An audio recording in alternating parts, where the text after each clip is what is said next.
Okay. Or a man becomes this, the description of the ascetic practices. Or a man becomes a herb eater, a millet eater, a raw rice eater, a wild rice eater, an eater of water plants, of rice husk powder, of rice scum, of the flowers of all seeds, grass or cow dung, of forest roots and fruits, eating windfalls. He wears coarse hem or mixed material, shrouds from corpses, rags from the dust heap, garments of bark fiber, antelope skins, grass, bark, shavings, blankets of human hair or horse hair, the wings of owls. He is a plucker out of hair and beard, devoted to this practice. He is a covered thorn man, making his bed on them, sleeping alone in a garment of wet mud, living in the open air, accepting whatever seed is offered, living on filth and addicted to the practice. One who drinks no water and is addicted to the practice, or he dwells intent on the practice of going to bed 3 times before evening. Stop here for a moment. I see here, living on filth, on shit.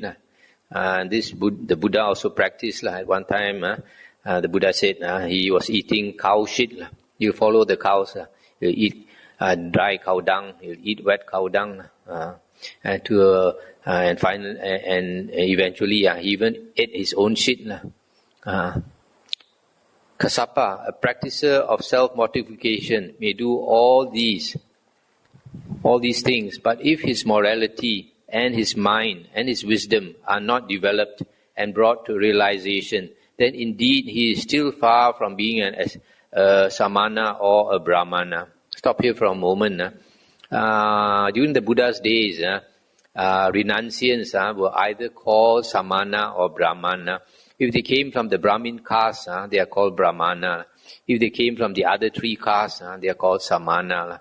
The other 3 castes meaning the Khattiya caste, the warrior caste, or the merchant class, or the worker class. But Kassapa, when a monk develops non-enmity, non-ill will, and a heart full of loving kindness, and abandoning the asavas, realizes and dwells in the uncorrupted deliverance by mind, the deliverance by wisdom, having realized it in this very life by his own insight, then Kassapa, that monk is termed a samana and a brahmana. At this, Kassapa said to the Lord, Reverend Gautama, it is hard to be a samana, it is hard to be a brahmana. Stop here for a moment. So when the Buddha says that a real samana or a real brahmana is one who has developed his sila, his moral conduct, develop his mind and develop his wisdom, and then to the extent of attaining a liberation by mind or liberation by wisdom, and that is a real samana and a brahmana. And then this Kassapa, having heard that, he said that is very difficult to become a samana or a brahmana. And the Buddha said, so they say in the world, Kassapa, it is hard to be a samana, it is hard to be a brahmana. If a naked ascetic were to do all these things as before, and if this were the measure and practice of the difficulty, the great difficulty of being a samana or brahmana, it would not be right to say it is hard to be a samana, it is hard to be a brahmana, because any householder or householder's son, even the slave girl who draws water, could do this by saying, I will go naked, etc. But Kassapa, because there is a very different kind of asceticism besides this, therefore it is right to say it is hard to be a samana, it is hard to be a brahmana. But Kassapa, when a monk develops non-enmity, non-ill will, and a heart full of loving kindness, and abandoning the asavas, realizes and dwells in the uncorrupted liberation by mind and liberation by wisdom, having realized it in this very life by his own insight, then that monk is called a samana and a brahmana. Stop here for a moment. So, the Buddha is saying, if you think the practice of the ascetics, the naked ascetics, as stated before, going naked, and begging for their food, but not accepting if there are flies, if there are dogs. And when somebody asks you to come, you don't want to come. Asks you to stand still, you don't want to stand still. The Buddha said, this is not difficult. Anyone can do, even a slave girl also can do. But to be a to develop your moral conduct, your mind, your wisdom, and attain enlightenment, that is really hard to do. At this, Kassapa said to the Lord, Reverend Gautama, it is hard to understand a samana, it is hard to understand a brahmana. And the Buddha said, so they say in the world, Kassapa, it is hard to understand a samana, it is hard to understand a brahmana. If a naked ascetic were to do all these things, and if this were the measure and practice of the difficulty, the great difficulty of understanding a samana or brahmana, it would not be right to say that because any householder son or any householder's or even a slave girl could understand what it means to go naked, what it means to beg for your food, what it means not to stand still when people ask you to stand still, etc. But Kassapa, because there is a very different kind of Samanism and Brahmanism beside this, it is right to say it is hard to understand a Samana or a Brahmana. But Kassapa, when a monk develops non-enmity, non-ill will, and a heart full of loving kindness, and abandoning the asavas, realizes and dwells in the uncorrupted liberation by mind, the liberation by wisdom, having realized it in this very life by his own insight, then Kassapa, that monk is called a Samana and a Brahmana. Then Kassapa said to the Lord, Reverend Gautama, what then is the development of morality, of the mind, and of wisdom?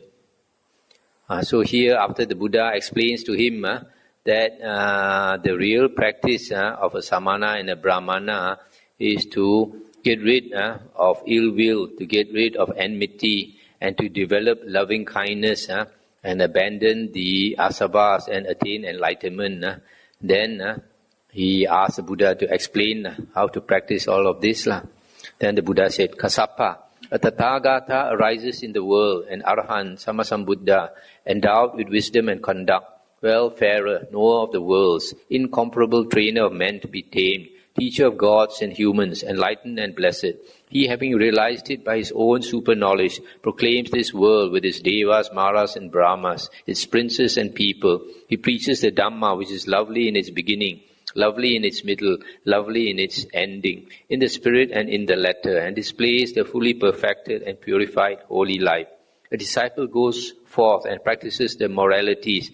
That is the perfection of morality. He guards the sense doors, etc., etc., and attains the 4 jhanas. That is the perfection of the mind. He attains various insights and the cessation of the corruptions. That is the perfection of wisdom. And Kassapa, there is nothing further or more perfect than this perfection of morality, of the mind and of wisdom.